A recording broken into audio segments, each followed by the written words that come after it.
Nifty bank Nifty एक compression mode के अंदर है। मदर कैंडल बनने के बाद आप देखेंगे तो कंटिन्यूअस इनसाइड कैंडल्स बनाने की कोशिश कर रहा है या कर रहा है निफ्टी। अब क्या एक ब्रेकआउट देने के कतार पे है कि एक ब्रेकडाउन होना चाहिए?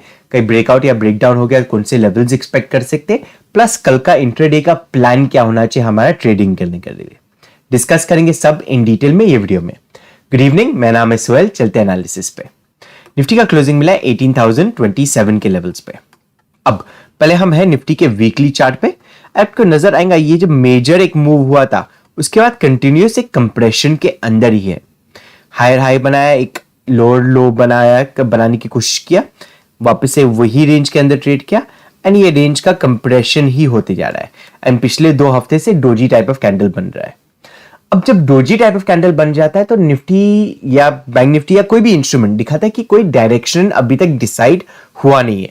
ना बायर्स ने डायरेक्शन डिसाइड करके ओवरपावर कर पाए, ना सेलर्स ने। सो डोजी का मतलब क्या हो जाता है? कोई भी पर्टिकुलर इंस्ट्रूमेंट ये लेवल पे खुल के नीचे की तरफ आ गया, वापस से ऊपर की तरफ जाके एंड क्लोजिंग दे दिया है फ्लैट लाइन स्ट्रक्चर पे।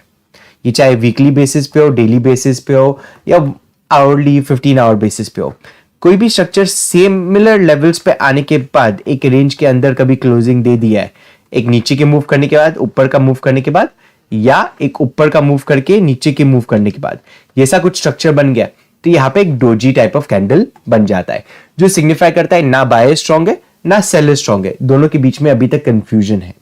जब एक ब्रेकआउट हो जाता है ऐसे स्ट्रक्चर का, इसका जब ब्रेकआउट हो गया या ब्रेकडाउन हो गया, एक अच्छा बड़ा मूव हमें नजर आ सकता है।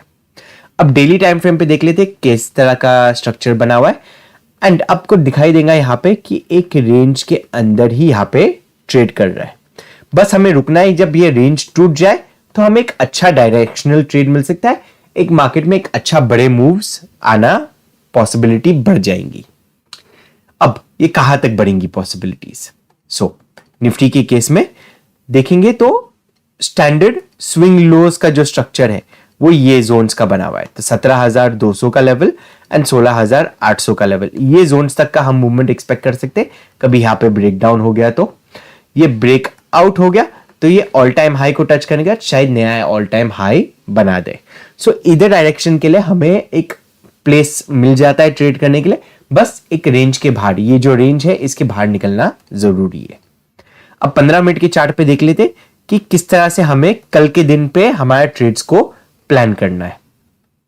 आप देखेंगे निफ्टी में थोड़ा सा एक सेलिंग प्रेशर नजर आ गया था फ्राइडे के दिन पे, पर कुछ ज्यादा ट्रेडेबल ये था नहीं। अब हमारा जो ब्रेकआउट लेवल है वो 18,130 के आसपास में।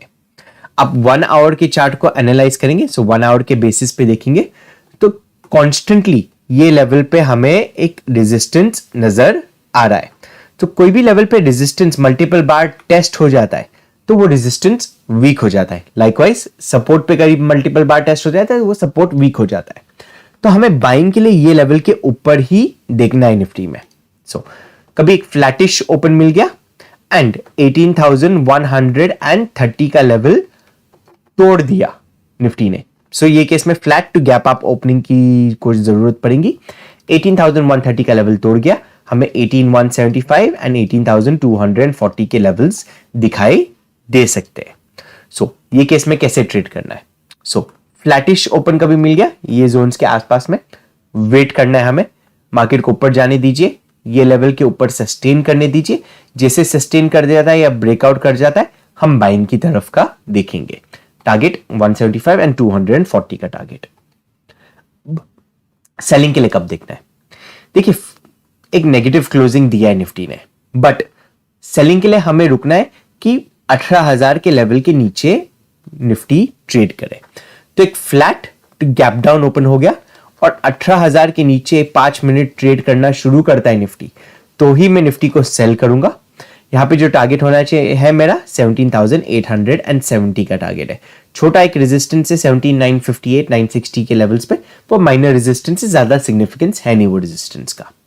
तो 18,000 के नीचे ट्रेड करना शुरू किया, सस्टेन कर गया 5 मिनट में, शॉर्ट करूंगा निफ्टी को 17,870 के टारगेट के लिए। अब कभी गैप अप या गैप डाउन। गैप डाउन पे ऑलरेडी डिस्कस कर दिए, 18,000 के नीचे सस्टेन हुआ मार्केट तो ही हम सेलिंग के लिए देखेंगे। गैप अप वाला केस हो गया तो ऑलरेडी यहाँ पे 100 पॉइंट का हमारा रेंज है, इसके ऊपर यहाँ पे कहीं पे गैप अप हो गया एंड 18,130 का लेवल तोड़ जाता है तो हम निफ्टी को बाइंग के लिए देखेंगे। चलिए देखते हैं अभी बैंक निफ्टी को किस तरह से ट्रेड किया जा सकता है। अगेन बैंक निफ्टी को हम वीकली चार्ट पे एक बार एनालाइज कर लेते, ट्रेंड लाइन सब हटा देते, क्लीन चार्ट रखते पहले। एंड बैंक निफ्टी में एक स्ट्रक्चर आपको दिखाई देगा कि निफ्टी में 2 दिन से डोजी टाइप ऑफ, 2 हफ्ते से डोजी टाइप ऑफ कैंडल्स बने हुए हैं, मतलब कोई क्लियर डायरेक्शन नहीं हुआ है।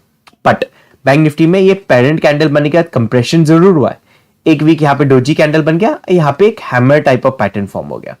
अब हैमर पैटर्न क्या हिसाब से फॉर्म होता है, कभी एक लेवल पे मार्केट खुल के सेलर्स ने डोमिनेट किए मार्केट को नीचे की तरफ लेके आए, फिर वो लेवल से बायर्स ओवरटेक करके इसको वापस से वही रेंज के अंदर प्राइस को लेके आ गए, तो ये एक doji type of candle form हो जाता है।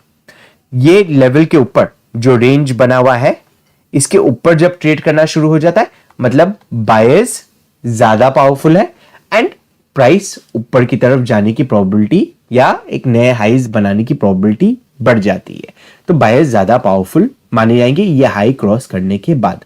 तो आप देखेंगे doji type of candle form हो गया, इसके ऊपर निकलने के बाद हमें ऑल टाइम हाईज भी नजर आ सकते हैं कभी एक ब्रेकआउट वीक हुआ तो।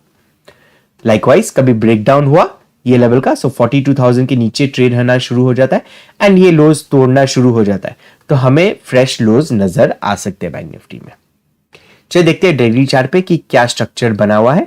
अगेन डेली चार्ट पे आप देखेंगे तो कंटिन्यूस कंप्रेशन मोड में ही है, हमें रुकना है ये 42,000 का लेवल के नीचे सस्टेन करने के लिए, या ये लेवल के ऊपर ब्रेकआउट दे दिया तो हमें ऑल टाइम हाइज भी दिखाई दे सकते हैं।